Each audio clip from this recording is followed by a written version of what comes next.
Hello, and good morning. Welcome to this whole situation again. Alrighty, so, changes since last time. Not very many. Pants got a different shield on him. Pretty much everybody else is the same, except for Crushinator. Basically, she was switched over to defensive setup. Which, all things considered, granted the numbers are kind of inaccurate, but her general attack seems way above and beyond what it needs to be. So setting her up for defensive seemed to be the more reasonable way to go about things. We'll see if that works out. So, let's move on over here. And the Tine Mouth, so we're going to want a heavy on here. So I want both of these guys in because they're basically one level off getting relay. Is this right? Yeah, they're one level off relay. So, available sooner. I keep Canopus. No. Canopus gets replaced with Hilda. The casters aren't going to be clear. Before it turns out that they are the most useful, but whatever. Let's keep one of them around. Crushinator has a place here. Alright, sounds good. Sounds very good. Night time, then Vice is all like, hey, I'm gonna be a dick now. And so he does, and he goes all crazy murder-like. Now, he's been altered in this last patch. Yes, lifetime spent hiding from folks. That's why he was showing up in heavy armor and double daggers last time, because that made sense. But no, he's supposed to be properly equipped now. So we'll take a peek. You feel nothing? Well, I'm sure he doesn't feel as much as you got just punched in the face by this ogre thing.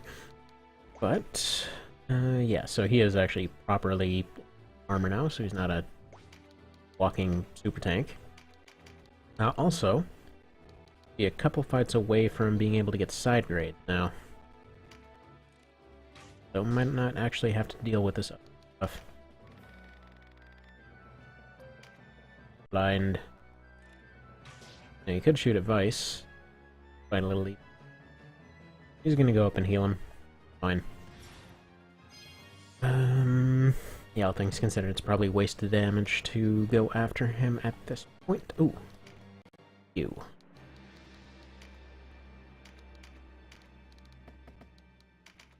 So, an interesting thing, by the way. So, on this patch and the last one, I've been doing what I was going to originally post up and call the base Wallister Runt challenge. Basically, the idea was that the run can only use equipment that you can use at level 1, and just kind of see how far that gets. And surprisingly, so far as I've tested it, now I've tested it in basically Coda, and I've tested it in up to Chapter 2, that one. So, with all of that, it's actually surprisingly possible. With the mod, it's actually possible, since most of the weapons essentially still will do something, even if they're severely outclassed. By and large, double hammers were going to be a pretty big party-wide thing, and, if I end up eventually putting that up, but either way, really fun challenge so far, actually. So, been really liking that one. You'd think that it would be more difficult than it is, but you still get access to a lot of the same stuff that you end up using a lot of the time. Like, frontline stuff, by and large, it basically just ends up falling very heavily onto whatever category it's in. So, for example, one-handed swords, not terribly useful. Two-handed ones, pretty darn useful. Hammers, pretty darn useful. Like, most anti-armor stuff just kind of becomes the norm, because it still functions pretty well. Actually, even the lighter variants surprisingly still hold up. Not against everything. They just go from almost nothing to actually nothing. As time progresses, do as you do.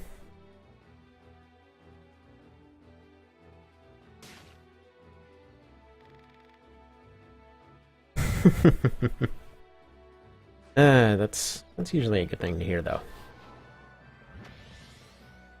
Do not want to be in the same place as Pence. Also, a good sign of a good evening. But no, so as far as stuff that's still available, mostly what it ends up being is all casters are limited to their first attack ability. All healers are limited to their first healing ability. Archers are entirely just dependent on a bowgun and shortbow.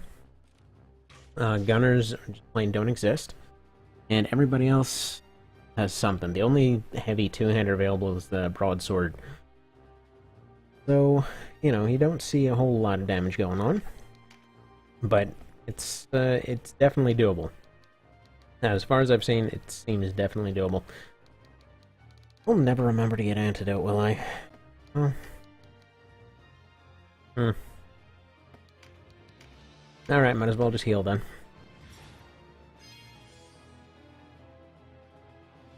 So yeah, that run was pretty heavily reliant on stuff like poison and whatnot. So had a few monks out front there to counter poison stuff, and then move in a couple folks with heavy two-handers, and it works. It works.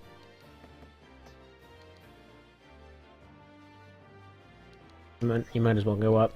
I gave all these monks counter hit, by the way, just in case anything decides to attack them. And spread some more statuses around. It's nice. They're kind of like a rash. You hit them, you get a status effect. You don't hit them, everything else stays alive. Good. Good. Okay, you probably don't want to have your classes described as a rash. I apologize, but still. It kind of works in that particular instance. I am liking this whole thing of having more spears up for the front line. Gives a lot more options for potentially doubling up on damage and whatnot. One-handers, I mean, for somebody going for a more accuracy-based setup, it makes more sense. Personally, I just prefer to set up lines and kind of hope for the best as far as accuracy goes, which arguably is a pretty stupid way to do it, but...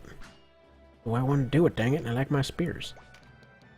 But yeah, this Dragoon has to go because I want her class marks. She's the first one, I believe, on this route that can actually drop them. Do that. And I want to make my two frontline knights into Dragoons. They can carry over their spear skill to that, and also, you know, just in general, they're all nice and nifty and fancy, and, well, basically their knight stuff carries over pretty darn well. In general, it actually makes sense to have Dragoons as something that you actually keep around on a general purpose basis. I guess for one thing, it'll allow them to use the heavy spears, or another thing, the whole anti-tank thing, or another thing, the potentially, you know, just throwing around some extra plink damage in terms of their casting abilities and whatnot. So they're basically functioning as bodyguards anyway.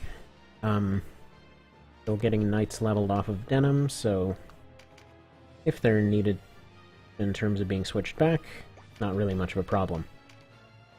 He has a chance to be done. Worth it. Didn't work.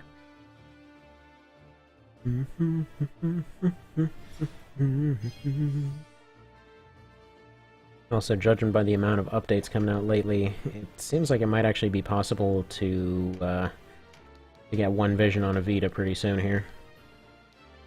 Because it is just updating and updating and updating with all kinds of new hacks lately. A bunch of new exploits came out. And, yeah, I don't even know why I was checking for those 100 guaranteed %.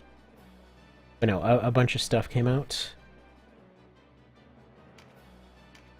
Okay, I just wanted to see if that did any more or not. I know I basically just put her out of commission for the next year, but it's fine. It'll all work out.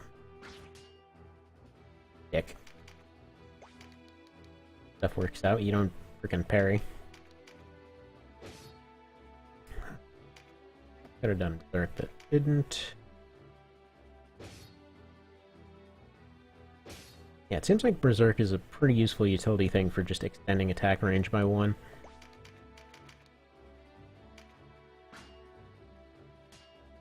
Good, so Vice is definitely a lot harder to hit now and a lot less tanky. That's very nice.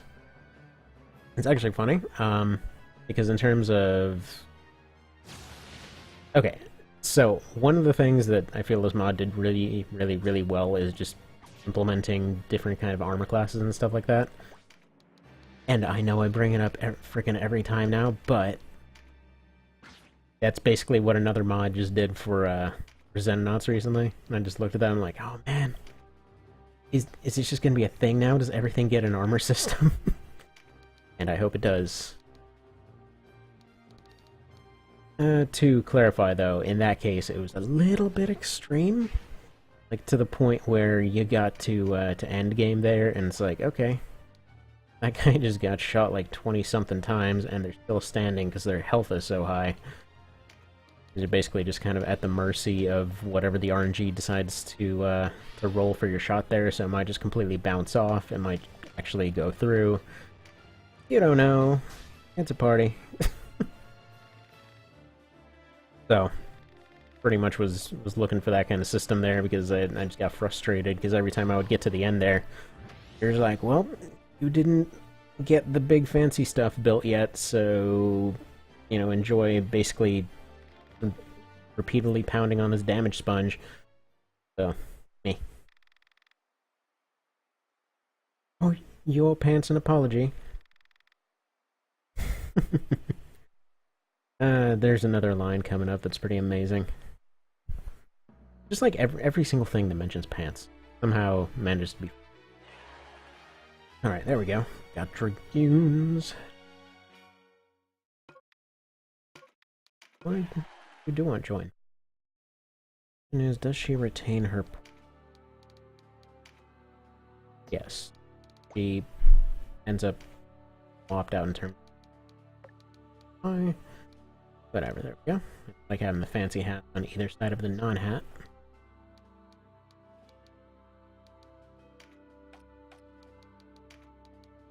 Do the thing where you get trajectory. Oh, I forgot. I'd given field alchemy to these two. I figure all these three are going to just be in the back line most of the time. So it seems like a pretty practical idea to have them be the resident item users just in case. Figure it makes sense. Maybe it doesn't. Maybe I'm completely wrong. That wouldn't be the first time. There we go. No?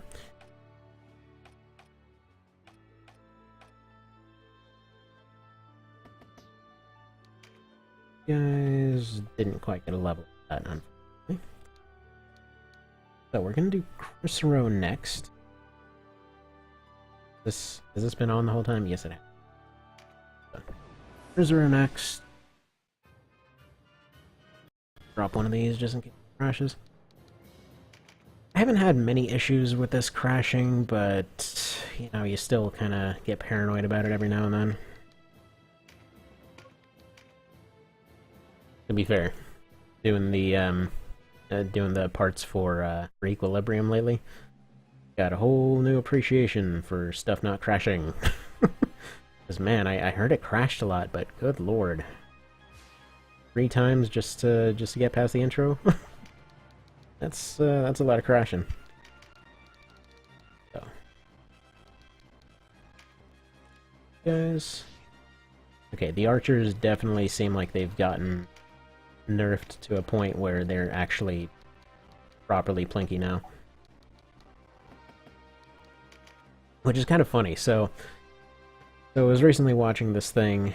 There's this guy, Scala Gladiatoria. They're basically this. Apparently, they're like an antique arms dealer or something like that, and historical teacher or something. Some historical professor guy that also sells swords or something, I think. But at any rate, the guy usually puts out a lot of interesting things as far as, you know, how stuff worked and practical tests. And he doesn't need to do a lot of those himself, but he typically just does more of the analysis side. There's a lot of other people that do tests and whatnot. But specifically, there was this whole thing on like tiered medieval weaponry in terms of their long-term effects and stuff like that. And it's kind of funny because you see bows and crossbows on there with the weird caveat of like, okay, they basically couldn't punch through a lot of stuff, but when they could, it was pretty darn useful, kind of a situation. So, so yeah, that seemed to be the general thought process there. Like, you know, they weren't always effective, but when they were, they were. Like one of those things where it's just, you know, you're basically getting a free roll of the dice there. But most of the time, their purpose wasn't actually for, like, getting through armor or going and winning an entire fight by themselves. Their whole idea was pretty much just, there's a whole bunch of, you know, people that couldn't particularly arm themselves terribly well or something like that. So they end up hurting them, and that's it. So